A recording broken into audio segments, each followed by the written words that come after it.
ओ जगन्नाथ स्वामी नयन पथगामी भव तुम्हें। जगन्नाथ स्वामी नयन पथगामी भव तुम्हें। जय ओम नित्य लीला प्रविष्ट अष्टोश शत श्रीमद्वै शरणारविंद भक्ति विधान स्वामी शिल प्रभुपाद की श्री जगन्नाथ कथा महामहोत्सव की आगामी रथ यात्रा महामहोत्सव की शिल प्रभुपाद की श्री जगन्नाथ बलदेव सुभद्रा मैया श्री सुदर्शन महाराज की नीलाचल धाम की निताय गौर प्रेमानंदे। ओम नमो भगवते वासुदेवाय। ओम नमो भगवते वासुदेवाय। ओम नमो भगवते वासुदेवाय। नारायणं नमस्कृत्यं नरं चैव नरोत्तमं देवीं सरस्वतीं व्यासं ततो जयामुदीरये। नष्टप्रायेषु भद्रेषु नित्यं भागवत सेवया भगवती उत्तम श्लोके भक्ति न भवती नैष्टकी। ओम अज्ञानतिमिरान्धस्य ज्ञानाञ्जनशलाकया चक्षुरुन्मीलितं येन तस्मै श्रीगुरुवे नमः। श्रीचैतन्यमनोभीष्टं स्थापितं येन भूतले स्वयं रूपगदा मह्यं ददाति स्वपदान्तिकं। वन्देऽहं श्रीगुरो शीतपदकमलं श्रीगुरोन् वैष्णवांश्च श्रीरूपं सग्रजातं सगणरघुनाथावितं तं सजीवं सावद्वैतं सावधूतं परिजनसहितं कृष्णचैतन्यदेवं श्रीराधा कृष्णपादान् सगणललिता शिविशाकलितां च जयितां सुरतपङ्गो महमन्दमतिर्गति मत्सर्वस्य पदाम्भोजो शिशिराधा मदनमोहनो। नमो महावदान्याय कृष्णप्रेम प्रदायते कृष्णाय कृष्ण चैतन्य नाम्ने गौरद्विषे नमः। वाञ्छातकल्पतरुभ्यश्च कृपा सिन्धुभ्य एव च पतितानां पावनेभ्यो वैष्णवेभ्यो नमो नमः। जय श्री कृष्ण चैतन्य प्रभु नित्यानंद श्री अद्वैत गदाधर शिवासादि गौर भक्तवृंद। हरे कृष्णा कृष्णा कृष्णा हरे हरे हरे राम राम राम हरे हरे।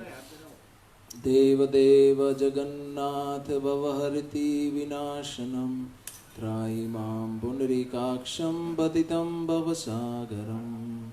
हरे कृष्णा। तो आप सभी भक्तों का प्रातःकालीन इस भगवान श्री जगन्नाथ जी की दिव्य लीला कथा के श्रवण कीर्तन महोत्सव में इस्कॉन वाराणसी में स्वागत एवं अभिवादन करते हैं। और आप सभी भक्तों के चरण कमलों में इस दास का प्रणाम। भगवान के शुद्ध भक्त श्रील प्रभुपाद जी के चरण कमलों में प्रणाम। और हमारे आराध्य देव श्री राधा दामोदर जी के चरण कमलों में प्रणाम। तो आज हम जगन्नाथपुरी का मंदिर की रक्षा हनुमान जी कैसे करते हैं वो कथा को सुनेंगे। टोटल 8 स्वरूप में वहाँ हनुमान जी रहते हैं, विराजमान है। जैसे भगवान का जो धाम होता है उनके मूल रक्षक तो शिव जी होते हैं। जैसे जगन्नाथपुरी में भी 8 रूप में भगवान शिव जी है, वो भी आज हम सुनेंगे।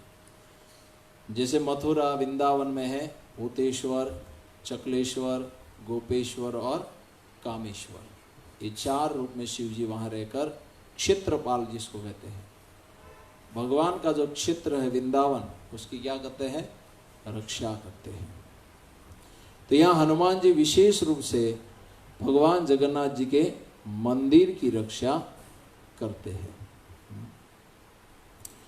तो यहाँ कहते हैं कि श्री मंदिर, इसका एक नाम श्री मंदिर भी कहते हैं लोग, लक्ष्मी जी या राधा रानी। श्री मंदिर का रक्षण 4 दिशाओं में हनुमान जी करते हैं, जिसके 4 द्वार हैं। कल हमने सुना था, पहला द्वार कौन सा है, मुख्य सिंह द्वार, एक और है हस्ती द्वार, अश्व द्वार, और एक है सिंह, हस्ती, अश्व और गज, यह कुछ है। तो चारों द्वार से चारों दिशाओं में हनुमान जी भगवान के मंदिर की अच्छी तरह से सुरक्षा करते हैं। तो कहते हैं कि पूर्व साइड का जो दरवाजा है, द्वार है, वो जगन्नाथ मंदिर का मुख्य प्रवेश है। वहाँ फतेह हनुमान के नाम से वे जाने जाते हैं, जो मुख्य द्वार है। और पश्चिम द्वार पर विक्रम हनुमान के नाम से रहते हैं, उत्तर द्वार पर तपस्वी हनुमान के नाम से रहते हैं, और दक्षिण द्वार पर कानपता हनुमान तथा बड़ भाई हनुमान के नाम से जाने जाते हैं। तो श्री क्षेत्र में विराजमान हनुमान जी के नाम और लीलाएं कुछ इस प्रकार है। जैसे कुल 8 नाम है: सिद्ध महावीर, दरिया महावीर, कानपता महावीर, वर्गी महावीर, मनसी महावीर, पंचमुखी महावीर, फतेह महावीर और सिरोली महावीर। ये 8 रूप में हनुमान जी वहां रहते। तो सबसे पहले हम देखेंगे कानपता हनुमान। हनुमान जी का विशेष सुंदर बहुत इतिहास है इस नाम के पीछे। क्या है? जगन्नाथ मंदिर समुद्र के तट पर विराजमान है, और समुद्र से लक्ष्मी जी प्रकट हुई और वो जगन्नाथ जी के साथ ब्याही गई। तो जगन्नाथ जी समुद्र के क्या हुए? जमाए, और समुद्र उनके क्या हुए? ससुर। तो एक तरह से देखा जाए तो जगन्नाथ जी घर जमाई बनकर रहते। अगर कोई इसमें घर जमाई जाता है तो कोई नई बात नहीं है। भगवान भी घर जमाई रहते हैं अपने ससुराल में ही पड़े रहते हैं। शिरोदशाही, गर्भोदकशाही, जहाँ जगह समुद्र में ही सोए रहते हैं। तो वे अपने ससुराल में घर जमाई बनकर रहते हैं। तो क्या हुआ? रात्रि में समुद्र के जो लहरें उठती है उसकी बहुत ही प्रचंड आवाज होती है। देखिए, दिन की बजाय रात्रि में जो समुद्र की लहरें होती है उनकी आवाज 2.5 गुना या 1.5 गुना बढ़ जाती है, दिन से ज्यादा होती है, क्योंकि रात में वातावरण शांत होता है तो उसकी आवाज और भयंकर लगती है और खले। तो जगन्नाथ मंदिर में वो आवाज सुनाई देती है क्योंकि मंदिर एकदम पास में ही है। तो एक दिन की बात है, जगन्नाथ मंदिर में वो आवाज जगन्नाथ जी के मंदिर की, जगन्नाथ जी की निंद्रा में, शयन में वो बाधा देने लगी, खलेल पहुंचाने लगी। वो समुद्र की आवाज रात को इतनी बढ़ जाती थी कि जगन्नाथ जी को नींद नहीं आती थी और उसकी नींद में बाधा उत्पन्न होती थी। तो ये आवाज देकर समुद्र को आदेश किया कि समुद्र के जो लहरें हैं उसे समुद्र से ही टकराने लग गए, समुद्र के साथ ही टकरा कर वहां पर रख गए। जब समुद्र के जो ऐसा लगा तो मंदिर में बहुत ही आवाज ज्यादा होने लगी। तो समुद्र की जो लहरें थी वो टकराने लगी किनारे से और समुद्र के बीच में आपस में। तो इससे बहुत ही आवाज हो गई और इस आवाज के कारण, ये ध्वनि के कारण जगन्नाथ जी के शयन में बाधा उत्पन्न हुई और भगवान जगन्नाथ ने अपने भक्त हनुमान जी को बुलाया और हनुमान जी को कहा कि तुम दक्षिण द्वार पर खड़े रहो और जो ये समुद्र से उठती लहरें हैं उन आवाज को कभी भी मुझे मेरे मंदिर तक नहीं सुनाई देनी चाहिए। इसलिए समुद्र को तो हमारे ससुर को नियंत्रण करके रखो कि वो ज्यादा उछल को दिया चिल्लाए नहीं, वरना हमारे नींद में खलेल आ जाती है और हमारे नींद में खलेल आ गई तो उन्हें बहुत तकलीफ होगी। एक बार तो हम दे ही चुके थे भगवान राम के अवतार में, केवल आंख दृष्टि डाली तो समुद्र की क्या हालत हो गई थी। भगवान रामचंद्र ने अग्नि की तरह खोलने लगा था और सारे जीव जंतु चटपटाहट मरने लग गए थे। तो कहा कि मंदिर में कभी भी वो आवाज सुनाई नहीं देनी चाहिए, इसका ध्यान पूर्वक तुम उन आवाज की सेवा को सुनो। इसलिए हनुमान जी वहां कान लगाकर समुद्र की जो लहरें की आवाज है उनकी आवाज को सुनते। कान का मतलब, कान है, पता का मतलब सुनना, इसलिए हनुमान जी का एक नाम क्या हो गया? कान पता हनुमान। कि मेरे प्रभु के निंद्रा में खलेल पहुंचे, उतनी आवाज नहीं होनी चाहिए। इतनी आवाज रखो कि समुद्र से बाहर ना जाए, बस मंदिर में तुम्हारी आवाज पहुंचनी, इसलिए वो कान लगाकर सुनते। थोड़ा से भी समुद्र ज्यादा आवाज करता है तुरंत कहता चुप हो जा। इसी तरह तो एक सेवा भगवान की वो करते हैं, क्या? कान पता हनुमान से वो दक्षिण द्वार पर विराजमान होकर समुद्र की आवाज को हमेशा नियंत्रण में रखते हैं, ताकि भगवान की शयन में कोई बाधा उत्पन्न न हो। ये है, चाहे कोई भी रूप हो, चाहे जगन्नाथ हो, नारायण हो या कृष्ण हो, हर एक में हनुमान जी आपको मिलेंगे। चैतन्य महाप्रभु के अवतार में भी आए थे मुरारी गुप्त के रूप में, तो हनुमान जी रह ही नहीं सकते भगवान की, चाहे इस धाम में या उस धाम में। वो नित्य उनकी सेवा के बिना रह ही नहीं सकते। अगर जगन्नाथ जी दारू ब्रह्म के रूप में यहाँ है तो हनुमान जी भी वहां पर है। दूसरा है वर्गी हनुमान। जगन्नाथ मंदिर के पश्चिम द्वार पे लोकनाथ नाम का एक मार्ग है, उस मार्ग पर वर्गी हनुमान जी का एक मंदिर स्थापित किया हुआ है। जो महाराष्ट्र के एक जमात आती है, एक मंडली आती है, जो घोड़ों पे सवार होकर मार्गों में जाते हैं। हमेशा वह घोड़े पे सवार होकर रास्ते पे चलते हैं या परिभ्रमण करते हैं, तो इसका नाम हो गया मार्गी, मार्गी जमात। हमें साधुओं की क्या बोलते हैं गुजराती में? जमात। तो ये है, तो इसी तरह वे जाते तो हनुमान जी, लेकिन ये सभी लोग हनुमान जी के बड़े भक्त थे और हनुमान जी को हमेशा समर्पित रहते थे। तो क्या करता है कि वे जब भी वे क्या करते, जगन्नाथपुरी के रहवासियों को बहुत ही परेशान करते थे, उनको हैरान करते थे। उनका शायद धन बन लूटते होंगे या मारपीट करते होंगे, इसी तरह जगन्नाथपुरी के वासियों को परेशान करते थे।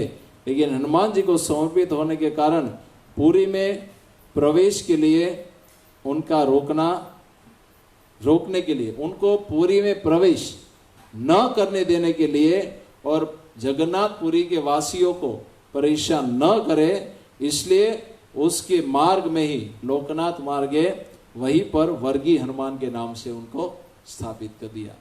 और फिर वे कभी भी वे मूर्ति को लांग कर नहीं जाते हैं। तो इसी तरह कहते हैं कि ऐसे मार्गी महाराष्ट्रियन वर्गी जाति के त्रास से हनुमान जी ने जगन्नाथपुरी के भगवान के भक्तों की रक्षा की, इसलिए उनका नाम है वर्गी हनुमान। जहाँ जो प्रवेश द्वार है जगन्नाथपुरी का, जहाँ से वे लोग आते थे, रास्ते में वर्गी हनुमान के नाम से हनुमान जी को विराजित किया, ताकि धाम में रहने वाले भगवान के भक्तों को कोई बाहर का व्यक्ति कष्ट या ताड़ना या उसे त्रास न दे सके। और वे लोग हनुमान जी को लांग कर कभी भी जगन्नाथपुरी में नहीं जाते हैं। ये फिर है बेड़ी हनुमान, इसकी बहुत सुंदर कथा है। बेड़ी मंदिर चक्र तीर्थ के एकदम नजदीक में आता है। जगन्नाथपुरी में चक्र तीर्थ है, वहां पर ही बेड़ी हनुमान है। तो हनुमान जी के विग्रह को बेड़ियों से बांधा गया है, जैसे बहुत खूंखार कैदी होते हैं उनको बेड़ियों से बंधे, उसी तरह हनुमान जी को वहां बांध दिया गया। एक बहुत ही सुंदर कथा है कि धाम की रक्षा, मतलब समुद्र का रक्षण करने के लिए सेवा दी थी। आगे कान पता नाम से हनुमान जी क्या कहते हैं, समुद्र से मंदिर की रक्षा करने की सेवा दी थी। लेकिन एक दिन क्या हुआ, हनुमान जी ये सेवा छोड़कर अयोध्या चले गए। भगवान राम की बहुत याद आई तो दर्शन करने के लिए वहां जाए। और उस दिन क्या हुआ, समुद्र की आवाज बढ़ गई और वो मंदिर में घुस गया। जैसे हनुमान जी वहां से गए, वो समुद्र तुरंत मंदिर में घुस गया और चारों ओर पूरी में पानी ही पानी कर दिया, सुनामी की तरह। तो एक हनुमान जी रक्षण करते थे, लेकिन अयोध्या वहां से। तो फिर क्या हुआ, तो जब भगवान जगन्नाथ जी ने हनुमान जी को अयोध्या से वापस लाए और वापस लाकर क्या किया, इसको बेड़ियों से यहां बांध दो। ताकि दोबारा भाग ही ना पाएगा, वरना कभी कभी चला जाएगा। और जब भाग जाएगा तो ये समुंदर हमारा ससुर हमारे घर में घुस जाएगा और हमारे घर में रहने वाले सारे लोगों को पानी में डुबोकर परेशान करेगा। इसलिए अब इस मेरे सेवक को बेड़ियों से बांध दो। तो जगन्नाथ जी के जो सेवक थे उन्होंने हनुमान जी को बेड़ी से, लोहे की जंजीर से बांध दिया। इसलिए हनुमान जी का एक नाम है बेड़ी हनुमान। आज भी वैसा ही विग्रह वहां पर स्थापित है, बेड़ी हनुमान के रूप में बनते हुए। तो यह है बेड़ी हनुमान। जगन्नाथ जी ने स्वयं उसको बांध दिया था ताकि अब तुम इस सेवा को छोड़कर कहीं जाओगे नहीं। तीसरा और चौथा है तपस्वी हनुमान। यह भी बहुत अद्भुत कथा है अपने आप में। जैसे कि मंदिर का रक्षण करने के लिए भगवान के उत्तर द्वार पर स्थित है। उत्तर द्वार पर कौन है? तपस्वी हनुमान स्थित है। और कहते हैं कि वहां चारी चक्र हनुमान और अष्टभुज हनुमान के रूप में भी जाने जाते हैं। ये चारी चक्र और अष्टभुज और एक दो नाम से भी तपस्वी हनुमान जाने जाते हैं, क्योंकि 8 भुजाएं वो क्यों हुई इसकी एक कथा है। तो चारी चक्र अपने हाथों में 4 चक्रों को धारण करते हैं हनुमान जी, इसलिए उनका नाम क्या हुआ? चारी चक्र हनुमान। और कहते कि हनुमान जी के विग्रह 4 फीट ऊंचे हैं और पूर्व दिशा की मुख की ओर है, पूर्वाभिमुख होने के है और 4 फीट ऊंचे हैं। और तपस्वी हनुमान की विशेष बहुत ही सुंदर रसप्रद कथा है। एक बार भगवान के चक्र सुदर्शन को ये अभिमान हो गया कि भगवान की मैं रक्षा करता हूं और भगवान हमेशा मेरे सानिध्य में रहते हैं, ये उनको अभिमान। जबकि सुदर्शन भगवान के सानिध्य में रहते हैं, लेकिन सुदर्शन को क्या अहंकार हो गया कि मैं भगवान के सानिध्य में रहते हो और मैं ही भगवान की रक्षा करता हूं, इसलिए भगवान मेरे ऊपर आधारित है। ये उनको अहंकार आ गया कि भगवान मेरे पर आधारित है। मैं द्वारका, पुरी, अयोध्या आदि सब धामों की क्या करता हूं? मैं रक्षा करता हूं, इसलिए भगवान मेरे पर आधारित है और मेरे बगैर वे उनकी रक्षा कोई नहीं कर सकता। अब पता चल गया कि हमारे भक्त को अहंकार आ गया है, तो अहंकार को निकालना बहुत जरूरी है, वरना वहां से क्या हो जाता है? पतन हो जाता है। अगर भगवान के धाम में ऐसा कोई आता है तो भगवान तुरंत निकाल देते हैं, लेकिन वो नीचे कभी गिरता नहीं है। लेकिन इस भौतिक जगत में अगर ऐसा अहंकार आता है तो साधक का पतन करा देता है। अपनी साधना से या भक्ति से वो च्युत हो सकता है या फिर विस्मरण भी आ सकता है। भक्ति का नाश नहीं होता है, लेकिन भक्ति रोक जाती है, आगे नहीं बढ़ती। लेकिन भगवान के धाम में भगवान का पार्षद बन गया, फिर ऐसी कोई संभावना नहीं है। अगर हो भी तो भगवान तुरंत उसको निकाल देते, इसकी ये लीला है।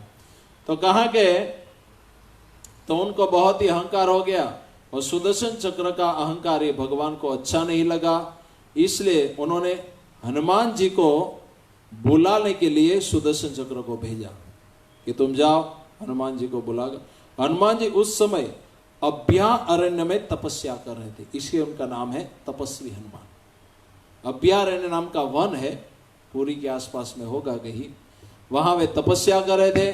तो कहा कि तुम जाओ वहां जाकर मेरे भक्त हनुमान जी को बुला कर लाओ। और हनुमान जी को संदेश दिया कि आपको भगवान बुला रहे हैं जगन्नाथ जी। ये संदेश देकर तुरंत ही वो तो वापस आ गए गेट पर, जहां उनकी रक्षा करने की जिम्मेदारी थी। वहां पर तो हनुमान जी एकदम द्वार के नजदीक आए और कहा क्या हुआ? द्वार के नजदीक आए और उन्हें रत्न सिंहासन गर्भगृह में जाना था, लेकिन सुदर्शन द्वार पर ही खड़े थे, कैसे जाए? और उन्होंने सुदर्शन ने हनुमान जी को रोक लिया कि आप ऐसे नहीं जा सकते। तो फिर क्या कहा? हनुमान जी ने मन ही मन अपने स्वामी भगवान जगन्नाथ जी का स्मरण किया और भगवान जगन्नाथ जी का स्मरण करके उनका आश्रय लिया और भगवान की कृपा से उसी समय शक्ति संपन्न हनुमान जी हो गए और 6 भुजा उनकी हो गई। अब एक बात में क्या हुआ? भगवान का स्मरण किया, स्मरण करते ही उन्हें शक्ति प्राप्त हुई, और शक्ति से क्या हुआ, भगवान की कृपा से 2 में से 6 भुजा हो गई, 4 भुजा और बढ़ा दी सुदर्शन से मुकाबला करने के लिए। तो कहा, और हनुमान जी की अष्टभुजा बन गई, 6 और 2 कितनी हुई, तो एक नाम आया ना अष्टवीर हनुमान, तो 8 भुजाएं उनकी हो गई। कैसे हुई, तो कि 4 हाथों में सुदर्शन चक्र ले, क्या हुआ, 4 ही चक्र एक नाम, और 4 हस्तों में क्या है, 4 हाथों में से, और 2 हाथ से भगवान को प्रणाम कर रहे हैं, और 2 हाथों से भगवान का पवित्र नाम का जप कर रहे हैं। 4 में चक्र है, 2 से भगवान को प्रणाम कर रहे हो, 2 हाथों से माला कर रहे हैं, दोनों हाथों से, दोनों हाथों से क्या कर रहे हैं, भगवान के राम नाम का जप कर रहे हैं। उसके बाद हनुमान जी भगवान को मिलने के लिए रत्न सिंहासन की ओर आगे बढ़े, और थोड़े ही समय में सुदर्शन चक्र बहुत ही दुखी हो गया, क्योंकि वो रोक नहीं पाए। भगवान की शक्ति संपन्न होने के कारण वे रोक नहीं पाए, और इसलिए वो दुखी हो गए, और उन्होंने हनुमान जी का क्या कर दिया, अपराध कर दिया। और इस अपराध के कारण भगवान जगन्नाथ जी ने सुदर्शन को शिक्षा करने की इच्छा हो गई, अब इसको जरूर कुछ दंड देना चाहिए उसके सुधार के लिए, वरना फिर से वो गलती कर सकता है। अगर दंड नहीं दिया तो, जैसे माता पिता जो प्रेमाल माता पिता होते हैं अपने बच्चे के हितैषी, वो जब भी कोई ऐसा उद्दंड कार्य करता है तो वो अपने बच्चे को क्या करते हैं, दंड देकर उसे सुधारते हैं। और जो अपने माता पिता दंड, हाँ अच्छा ही है करते ही रहो, वास्तव में वो अपने माता पिता अपने बच्चे के हितैषी नहीं है। जैसे भगवान भी गलती करते हैं तो यशोदा उसे भी बांध कर दंड देती है, तो सामान्य बच्चे की तो क्या बात है। तो यहाँ कहा कि हनुमान जी को फिर शिक्षा करने की इच्छा हुई, और उसका गर्व अभिमान खंडन करने के लिए हनुमान जी के ज्यादा उसे शक्तिशाली बनाया। हनुमान जी को सुदर्शन से भी ज्यादा शक्ति भगवान ने प्रदान की, सुदर्शन का गर्व खंडन करने के लिए उसे अभिमान, कि मैं तुम पर आधारित नहीं हूं, तुम्हारे जैसे बहुत सारे भक्त हैं जो मेरी रक्षा करने के लिए खड़े हैं, एक ही काफी है, ये दूसरे की जरूरत ही नहीं है मुझे सुदर्शन आदि किसी की, ये मेरा हनुमान एक ही काफी है, तीनों लोकों में मेरी रक्षा, चाहे कितना भी असुर बसुर बड़ा आ जाए लेकिन मेरी रक्षा करने में संपन्न है। ये सुदर्शन को दिखाना था कि तो केवल मैं तुम जैसे लोगों पर एक पर आधारित नहीं हूं, बहुत सारे मेरे प्रेमी भक्त हैं जो हमेशा मेरी रक्षा करने के लिए तत्पर रहते हैं, मेरे खरोच तक आने नहीं देते हैं। इसलिए ये मत सोचो कि मैं ही तो ये चलेगा, नहीं, तुम नहीं होगे तो भी ये चलता ही रहेगा। हाँ, मैं नहीं रहूंगा तो मेरा घर का क्या होगा, अगर तुम मर जाओ तो फिर क्या होगा। हाँ, अगर तुम कल मर गए तो परसों तुम्हारे घर वालों का क्या होगा। भगवान सबका रक्षण करते हैं और सबका भरण पोषण भगवान ही करते हैं, मनुष्य केवल उसका माध्यम बनता है बस, बाकी सारी शक्ति बुद्धि आदि सब भगवान ही देते हैं, तभी मनुष्य कार्य कर सकता है कुछ। तो सुदर्शन को भगवान ने श्राप दिया कि कलयुग में तुम चक्र रूप में नहीं रहोगे, किंतु उसके बदले में एक स्तंभ के रूप में सदैव मेरे दाईं लेफ्ट साइड विराजमान रहोगे।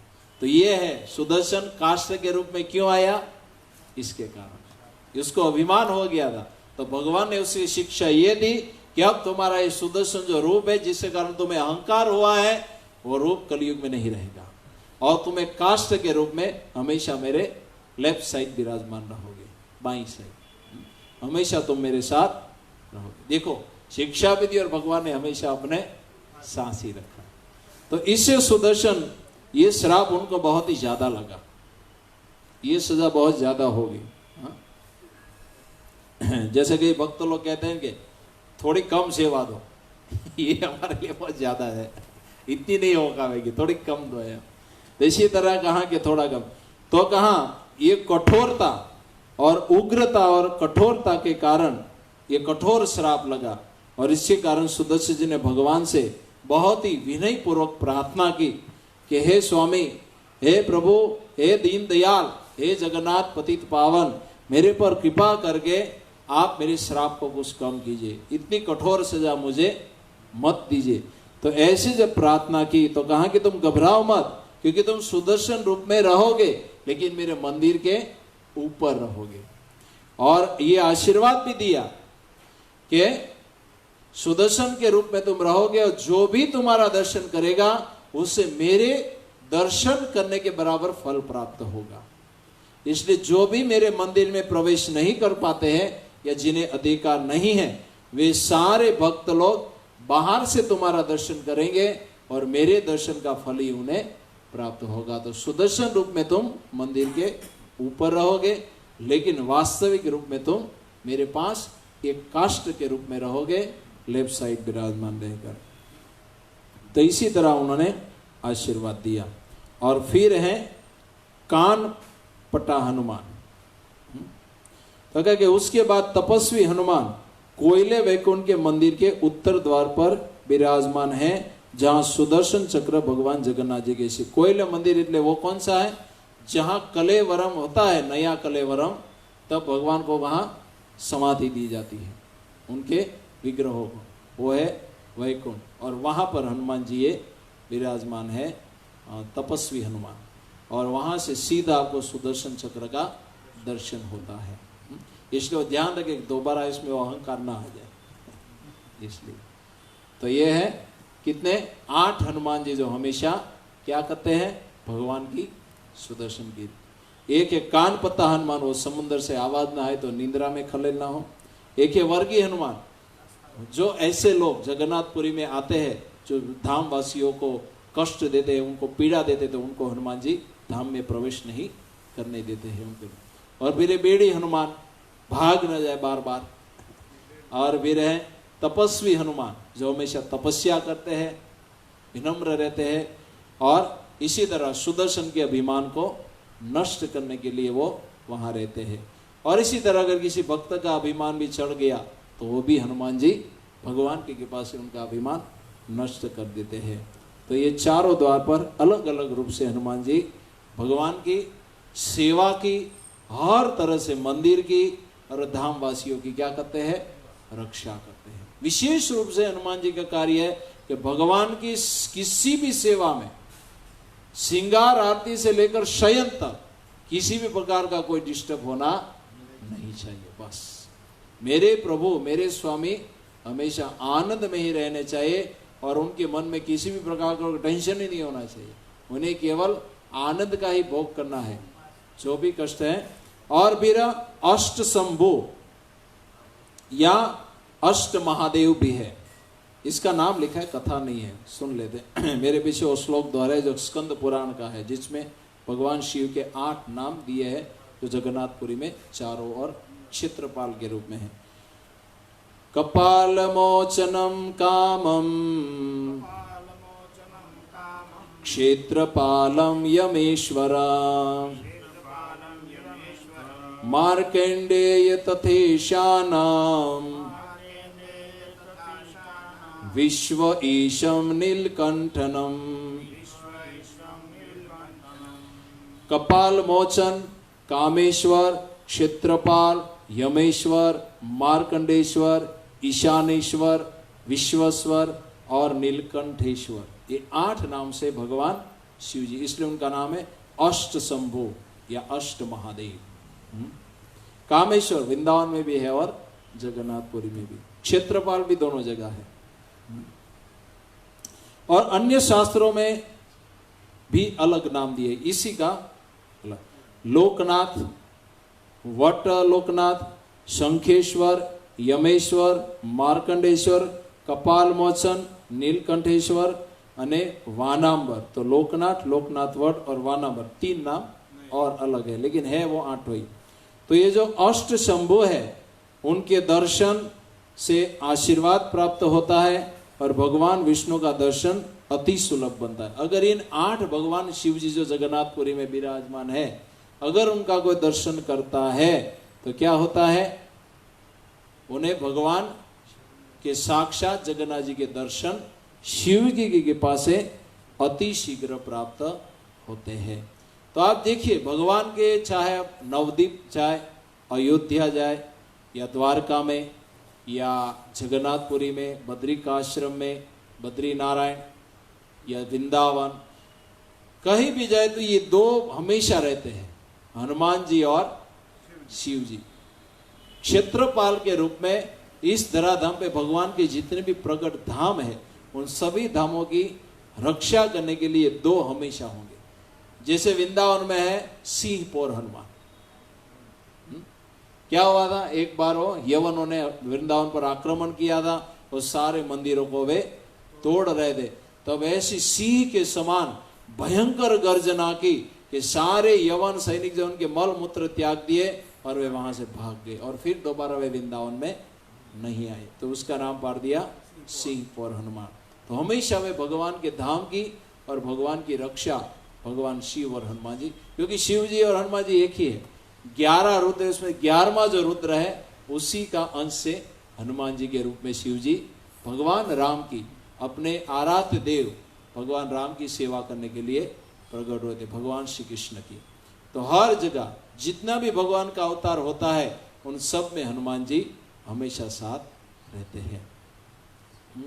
जैसे कुरुक्षेत्र युद्ध भूमि में भी अपने भक्त अर्जुन को विजय दिलाने के लिए भी हनुमान जी भगवान के साथ वहां उसकी ध्वजा के ऊपर विराजमान हो गए थे। कपिध्वज, इसलिए अर्जुन का एक नाम क्या है, कपिध्वज। जिनकी रथ की ध्वजा पर हनुमान जी विराजमान है वो कपिध्वज अर्जुन, इसलिए उनका नाम है कपिध्वज। तो इस तरह है। जैसे ऐसा भी एक प्रसंग आता है महाभारत में, भीम को एक बार अभिमान हो गया था। तो भीम जा रहे थे, तो रास्ते में हनुमान जी एक बहुत वृद्ध 90 साल का रूप लेकर बैठ गए, अपनी पूंछ डालकर। तो कहा कि ओ वयो वृद्ध वानर जी, अपनी पूंछ को हटाइए। तो हनुमान जी कहा कि तुम हटा लो, बहुत बलवान हो। भीम को अहंकार था कि मेरे जैसा कोई शक्तिशाली नहीं है, तो हटा लो तुम। तो मैं आपको फिर से कह रहा हूं कि कृपया आप हटाइए, मैं आपका अपमान करना नहीं चाहता, कोई बात नहीं तुम हटा लो। तो भीम ने तो ट्राई किया, वो हिला भी नहीं पाया। 10,000 हाथियों का बल वाला भीमसेन हनुमान जी की पूंछ को एक सरसों के दाने जितनी हिला भी नहीं पाया। तब उन्हें पता चल गया कि कोई सामान्य पुरुष नहीं है। तब भीम ने विनम्रता पूर्वक प्रणाम किया कि आप कौन है, मेरे सामने प्रकट कीजिए अपना स्वरूप, क्या आप देवता है या कोई भगवान के पार्षद है, आप कौन है, क्योंकि सामान्य व्यक्ति मुझे हरा नहीं सकता। तब हनुमान जी अपने मूल स्वरूप में प्रकट हो गए। और तब भीमसेन ने यह आशीर्वाद मांगा कि आगे हमारा युद्ध होने वाला है, तो आप कृपया मेरे भाई अर्जुन के रथ की ध्वजा में विराजमान रह के आप उनकी रक्षा कीजिए। तो इसी तरह तो ऊपर से अर्जुन की रक्षा हनुमान जी करते थे और नीचे से भगवान स्वयं रथ चलाकर अर्जुन की रक्षा करते हैं। तो भगवान और भगवान के भक्तों की दोनों की रक्षा हनुमान जी और शिव जी हमेशा करते हैं। हर तरह के कष्ट से उनको हमेशा बचाए रखते हैं। तो ये है अष्ट महावीर हनुमान, जो हर जगह जहां भी होते हैं भगवान के धामों की और भगवान के मंदिरों की रक्षा करते हैं। हर स्थान पर कहीं भी हो, सुदर्शन खासकर भगवान शिव और ये दोनों। तो इसी तरह किसी भक्त के जीवन में भी अगर कोई कष्ट आता है और उसके लिए भी अगर वो हनुमान जी से कोई भक्त प्रार्थना करता है, तो उसके भक्ति में आए हुए विघ्नों को भी हनुमान जी तुरंत दूर कर देते हैं। ऐसा नहीं है कि भगवान के विघ्नों को, अगर कोई भक्त भगवान से प्रार्थना करता है कि हे संकट मोचन हनुमान जी, मेरी सेवा में, भगवान की मैं सेवा कर रहा हूं और उस सेवा में ये बहुत ही मुझे बाधा दे रहा है, मैं सेवा नहीं कर पा रहा हूं, आप कृपा कीजिए, तो तुरंत ही वो बाधा को दूर करते हैं। मेरा जप मैं ठीक से नहीं कर पा रहा, अगर ऐसी प्रार्थना करते तो जब भी हमारा आई हुई बाधाओं को हनुमान जी दूर करते हैं। तो ये क्योंकि हनुमान जी भगवान से हमारी प्रार्थना पहुंचाएंगे और भगवान कृपा करेंगे, डायरेक्ट हमारी प्रार्थना वो।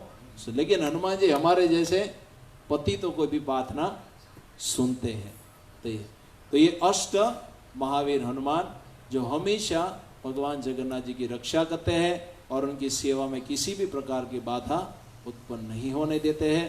और इसी के द्वारा हनुमान जी के जीवन चरित्र से ये शिक्षा भी हम ले सकते हैं कि हमें भी भगवान की सेवा हनुमान जी के भाव से ही करनी चाहिए कि भगवान की सेवा में किसी भी प्रकार का कोई बाधा उत्पन्न न हो और भगवान हमेशा अपनी प्रियसी राधा रानी के साथ आनंद में विहार करते रहे और उनकी सेवा में कोई भी बाधा न हो, इसका ध्यान हमें हमेशा। और चैतन्य महाप्रभु की सेवा क्या है कि हमेशा वो कीर्तन में और कृष्ण प्रेम में उन्मत्त रहे और उसका आस्वादन करते रहे, ताकि उनकी इस दिव्य भक्ति रस कृष्ण माधुर्य के आस्वादन में कोई बाधा उत्पन्न न हो। तो ये ध्यान रखिए, ये शिक्षा लेकर हमें भगवान के हनुमान जी के भाव को ध्यान रखते हुए भगवान की सेवा करनी चाहिए, जिससे भगवान अति प्रसन्न होते हैं और हमें तुरंत ही भगवान और भगवान के भक्त दोनों की कृपा हमें प्राप्त होती है। हरे कृष्णा कृष्णा कृष्णा हरे हरे, हरे राम राम राम हरे हरे। अष्ट महावीर हनुमान जी महाराज की, श्री जगन्नाथ बलदेव सुभद्रा मैया की, श्रील प्रभुपाद की, निताय गौर हरि प्रेमानंदे।